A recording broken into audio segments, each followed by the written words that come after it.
Assalamualaikum warahmatullahi wabarakatuh. Halo teman-teman, perkenalkan saya Siti Rahmawati dengan CV 106 dari Universitas Undang-Undang Nasional Veteran Jawa Timur, jurusan akuntansi. Pada kesempatan kali ini, saya akan memberikan sedikit penjelasan mengenai modul yang ada pada UDO, yakni modul purchase. Kemudian saya juga akan menjelaskan beberapa fitur yang ada pada modul purchase. Nah, sebelum itu, di sini kita akan login dulu pada akun UDO. Kita klik login. Nah, baik, jadi sambil menunggu di sini saya akan menjelaskan sedikit mengenai modul purchase. Nah, jadi modul purchase itu dalam UDO adalah satu modul yang mana dia itu digunakan oleh perusahaan untuk mengelola proses pembelian dari perusahaan tersebut. Nah, jadi semua proses yang berhubungan dengan pembelian nantinya itu akan dikelola pada modul purchase ini. Nah, ini sudah bisa terbuka audionya. Nah, di sini kita yang pertama-tama di sini dalam modul kita klik ini, kita klik home menu, kemudian kita akan klik modul purchase. Kita tunggu. Nah, jadi di sini kita akan belajar mengenai salah satu fitur yang ada dalam modul purchase, yakni ada cara membuat request for quotation, kemudian ada cara membuat purchase order, dan juga yang terakhir ada cara membuat produk baru atau create product. Seperti itu. Nah, di sini sebelum itu yang pertama di sini kita akan mempelajari bagaimana cara membuat request for quotation. Nah, sebelumnya fitur request for quotation atau RFQ di sini itu adalah fitur yang ada dalam modul pembelian atau modul ini yang merupakan dia itu berisi surat penawaran yang nantinya akan dikirimkan kepada supplier untuk membeli suatu produk atau layanan tertentu. Jadi nanti RFQ ini itu adalah surat penawaran yang mana akan kita kirimkan kepada supplier jika kita ingin membeli suatu barang seperti itu. Nah, bagaimana cara membuat dari RFQ ini sendiri? Nah, jadi yang pertama di sini kan kita sudah ada di modul purchase. Di sini kita sudah ada tampilan request for quotation, atau kita juga bisa lewat sini ada order, kemudian kita klik request for quotation. Nah, jadi nanti tampilan juga seperti ini teman-teman. Nah, karena kita ingin membuat request for quotation ini, kita klik menu di sini. Nah, maka nantinya akan muncul tampilan seperti ini teman-teman. Nah, dari tampilan ini kita diminta untuk mengisi, misal di sini ada vendor. Nah, kita bisa memilih misalnya di sini kita menentukan ada Anita Oliver, kita pilih vendornya. Kemudian vendor reference sama purchase agreement ini adalah referensi ini di sini adalah referensi dari vendor itu sendiri. Kemudian untuk purchase agreement itu adalah perjanjian pembelian yang akan kita lakukan. Kemudian di sini currency, di sini saya akan memilih PDR ya di sini. Ini adalah mata uang yang akan kita gunakan. Kemudian di sini order jadwalnya ini diisi sesuai tanggal sekarang, itu tanggal 24 bulan 3. Kemudian di sini expected arrival-nya di sini saya memilih tanggal hari ini juga, itu tanggal 24. Nah, kemudian setelah itu kita bisa mengisikan produk yang akan kita beli. Di sini saya pilih add product. Kemudian di sini saya pilih, misalnya di sini saya memilih corner. Nah, maka di sini untuk tampilan deskripsi, nah itu akan muncul secara otomatis. Kemudian kuantitasnya adalah kuantitas barang yang akan kita pesan. Kemudian unit price adalah harga satuan dari kuantitas dari barang ini. Kemudian di sini ada pajak. Misalnya di sini saya pilih pajaknya 11%. Kemudian ada subtotal, yaitu hasil perkalian antara unit price dengan kuantitas. Yaitu, nah sebenarnya saya di sini tambahkan produk lagi. Misalnya di sini saya memilih storage book. Nah, ini juga sama, saya setting budgetnya adalah 11%. Nah, sehingga di sini akan terlihat tampilan seperti ini. Jadi, akan ditemukan total setelah budget dan tidak total sebelum budget juga tersedia di atas ini ya teman-teman. Nah, setelah kita selesai membuat RFQ ini, kita bisa klik save. Kita tunggu. Nah, maka nanti akan berubah seperti ini. Ketika dia sudah menjadi P0015, nah maka ini adalah nomor dari RFQ yang telah kita buat. Kemudian RFQ ini sudah berhasil kita buat seperti teman-teman. Nah, di sini karena kita ingin melanjutkan ke proses order, maka di sini misalnya di sini kita bisa send by email.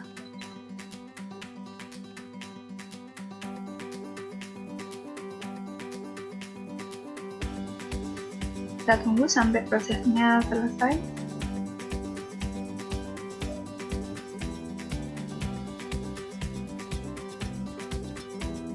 Nah, ini terlihat ya teman-teman. Jadi ini adalah RFQ yang akan kita kirimkan, yaitu nomornya DP015 sudah sesuai, yang formatnya yaitu adalah PDF. Kita klik send. Kita tunggu. Tulisnya terkirim. Nah, sudah terkirim teman-teman. Ini adalah status sudah terkirim ya, tidak di bawah ini. Nah, kemudian di sini karena kita tadi ingin memberikan ke purchase order, maka kita bisa klik confirm order ini. Nah, sebelumnya purchase order itu sedikit saya jelaskan, yaitu adalah dokumen pemesanan barang yang digunakan untuk memesan produk atau layanan dari supplier atau vendor. Jadi purchase order itu adalah dokumen pemesanan atau biasanya kita menyebutnya sebagai PO. Nah, itu yang akan kita kirimkan kepada supplier untuk memesan suatu produk. Yaitu, nah di sini kita klik confirm order.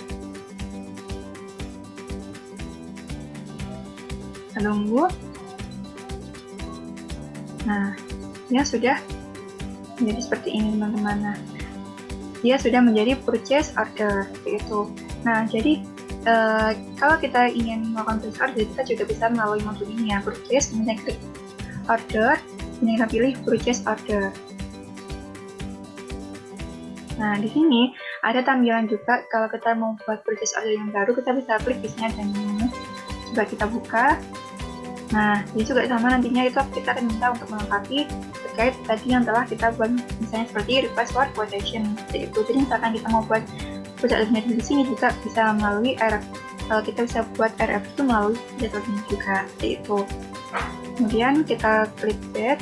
Nah, karena tadi kita sudah membuat RFQ, maka di sini kita klik sesuai yang kita tadi buat ya, yaitu adalah P0015. Di sini kita klik.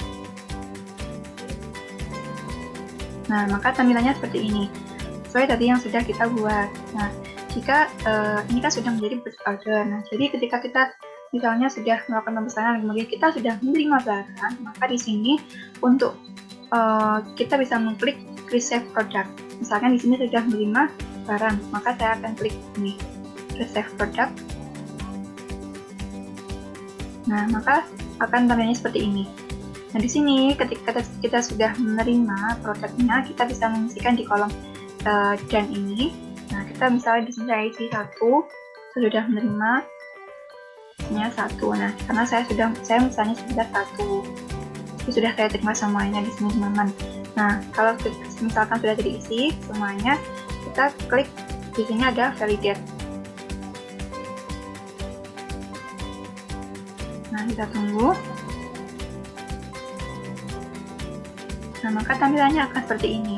Jadi dokumen dari purchase order sendiri sini sudah selesai kita buat, dan di sini kita sudah seterusnya menerima produk. Tinggal di sini kita lanjut ke pembayaran. Namun di sini saya ingin sampai pada receive produk saja teman-teman. Nah, setelah ini kita akan lanjut ke pembahasan, yaitu bagaimana cara membuat produk atau create product yaitu. Nah, jadi seperti namanya, create product itu merupakan fitur yang mana disediakan dalam modul produk ini, yaitu memungkinkan pengguna untuk membuat produk baru di dalam sistem Odoo. Nah, bagaimana cara membuatnya? Pertama kita ke modul produk dulu sama. Nah, ini kita klik di sini yaitu ada produk. Kemudian kita klik produk. Nah, di sini ada tampilan dari list produk yang telah ada, yang telah dibuat dan disediakan oleh Odoo. Jadi, misalkan di sini kita ingin membuat produk baru atau create product, maka di sini kita klik di sini ada tampilan new. Kita klik. Nah, maka tampilannya akan seperti ini teman-teman. Nah, jadi di sini misalnya kita isi produk name ini diisi dengan nama produk yang akan kita buat. Jadi misalnya di sini saya mengisinya dengan nama burger. Nah, di sini kita bisa centang juga candy shop, juga can biscuit. Nah, di sini adalah kita bisa membelinya, kita bisa membelinya seperti itu. Nah, di sini untuk produk tipenya saya memilih consumable karena kan jenisnya juga makanan, dia juga untuk dijual. Dan adalah invoice-nya di sini saya berikan order kuantitas atau berdasarkan kuantitas yang sudah saya siapkan. Di sini untuk sales price-nya itu adalah harga yang kita tetapkan untuk produk tersebut. Misalnya di sini saya unitnya 20.000. Nah, di sini, maka dia akan turun di 20.000. Nah, di sini untuk cost-nya ini adalah biaya yang dikeluarkan. Misalnya di sini saya menggunakan cost sebesar 5.000. Nah, kemudian di sini untuk internal reference, barcode, product, text, juga company di sini bisa diisi untuk memudahkan proses pencarian dari produk yang telah kita buat seperti itu. Di sini saya mengkosonginya. Kemudian di sini kalau sudah selesai, kita di sini klik produk untuk mengecek bahwasanya produk yang telah kita buat itu sudah masuk ke dalam list produk tadi. Dan kita klik produk. Kita tunggu. Nah, kemudian kita cari produk yang telah kita buat. Nah, di sini itu ada burger di sini. Nah, maka produk yang tadi telah kita buat itu sudah masuk ke dalam list produk, yang artinya sudah berhasil kita masukkan ke list produk, juga berhasil kita buat teman-teman seperti itu. Nah, jadi cukup sekian penjelasan terkait dengan fitur-fitur yang ada pada modul purchase. Misalnya tadi kita membuat RFQ, kemudian kita membuat purchase order, dan juga yang terakhir adalah membuat produk atau create produk seperti itu. Nah, baik, sampai di sini penjelasan dari saya. Kurang lebihnya saya mohon maaf. Terima kasih atas perhatiannya. Sampai jumpa di video selanjutnya, teman-teman. Saya akhiri, wassalamualaikum warahmatullahi wabarakatuh.